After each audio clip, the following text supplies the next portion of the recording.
दोस्तों, आज 26 जनवरी है।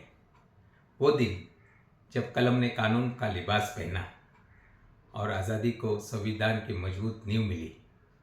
ये सिर्फ एक तारीख नहीं, ये उस ख्वाब की तकमील है जिसे लाखों कुर्बानियों ने सींचा है। 26 जनवरी ये सिर्फ एक सरकारी समारोह नहीं, बल्कि उस सोच का जश्न है जिसने भारत को रियासतों से निकालकर गणराज्य बनाया। जब देश ने अपने लिए संविधान चुना, तभी हिंदी सिनेमा ने भी अपने कंधों पर एक जिम्मेदारी ली, देश में आत्मा को पर्दे पर उतारने की। हिंदी फिल्में महज मनोरंजन नहीं रही, यह आम आदमी की भावनाओं का आईना बन गई। हिंदी सिनेमा ने जब जब फिल्म की बात की तो सिर्फ पर्दे पर कहानियाँ नहीं उतरी, बल्कि वतन से मोहब्बत की इबादत उतरी। आज़ादी के बाद भारत टूटा हुआ था, बंटवारे का दर्द, शरणार्थियों की भीड़ और भविष्य की अनिश्चितता। वो दौर जब देश नया नया आज़ाद हुआ था, ज़ख्मत ताज़ा थे, सपने बड़े थे और जिम्मेदारियाँ उससे भी बड़ी। उस वक्त हिंदी सिनेमा ने केवल कहानी नहीं सुनाई, बल्कि देश को आईना दिखाया।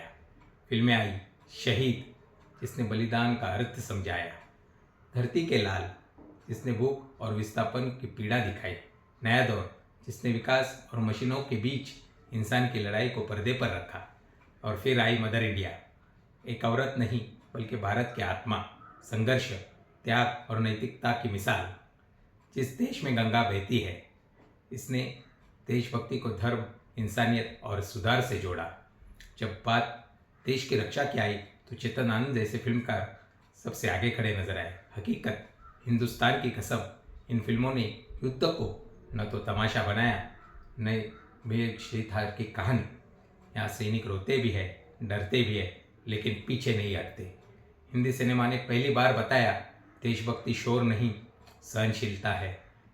लेकिन हिंदी सिनेमा में देशभक्ति का अगर सबसे बड़ा नाम लिया जाए तो वो नाम है मनोज कुमार। इसे देश ने भारत कुमार कहा। उनके फिल्में मनोरंजन नहीं थी, वो राष्ट्र संवाद थी। उपकार, किसान और सैनिक दोनों का दर्द, पूर्व और पश्चिम, भारतीय संस्कृति बनाम पाश्चात्य दिखावा, रोटी कपड़ा और मकान, आम आदमी की बुनियादी लड़ाई, क्रांति, आज़ादी का इतिहास और विद्रोह की आग। मनोज कुमार ने सिखाया, देशभक्ति का मतलब सिर्फ समाज की सच्चाई से लड़ना भी है। वक्त बदला, सिनेमा बदला, लेकिन जज्बा नहीं बदला। साथ हिंदुस्तानी, युवाओं का विद्रोह, बॉर्डर, सरहद की मिट्टी की सौगंध, सरफरोश, आतंक के खिलाफ आवाज़, लगान, गुलामी के खिलाफ क्रिकेट का इनकलाब, तिरंगा, सिस्टम बनाम देशभक्ति, रंग दे बसंती जैसे फिल्मों ने युवाओं से सवाल पूछा कि आज़ादी सिर्फ इतिहास की चीज़ है? नहीं, सोई वो आत्मा की जागृति है। उरी द सर्जिकल स्ट्राइक आधुनिक दौर और रणनीति दिखाती है। सिनेमा ने साबित किया, देश प्रेम किसी एक ज़माने की जागीर नहीं।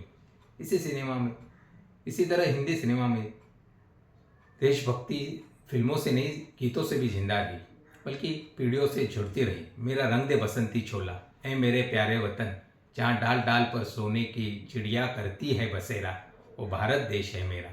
ऐ वतन हमको तेरी कसम, छोड़ो कल की बातें, कल की बात पुरानी, आओ बच्चों तुम्हें दिखाए झांकी हिंदुस्तान की, दे दी हमें आज़ादी बिना खड़ग बिना ढाल, मेरे देश की धरती, सोना उगले उगले हीरे मोती, भारत का रहने वाला हूँ, भारत की बात सुनाता हूँ, नन्ना मुन्ना राही हूँ, ताकत वतन की हमसे है, हर कर्म अपना करेंगे ऐ वतन तेरे लिए, कर चले हम फिदा जानो तन साथियों, संदेशे आते हैं, भारत हमको जान से प्यारा है।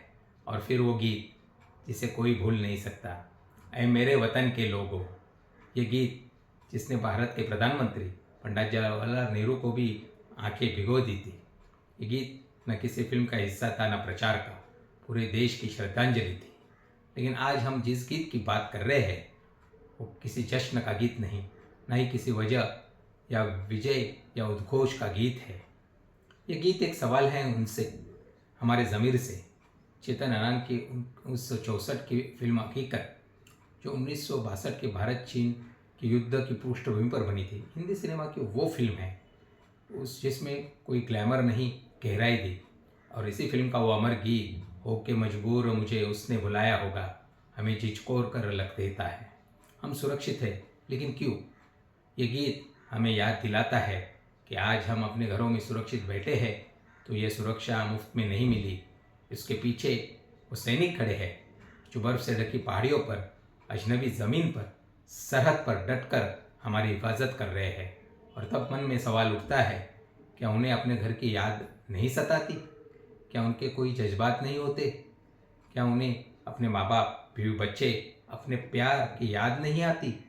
आती है, ज़रूर आती है, मगर उनसे सबसे आगे एक ही नाम होता है, देश।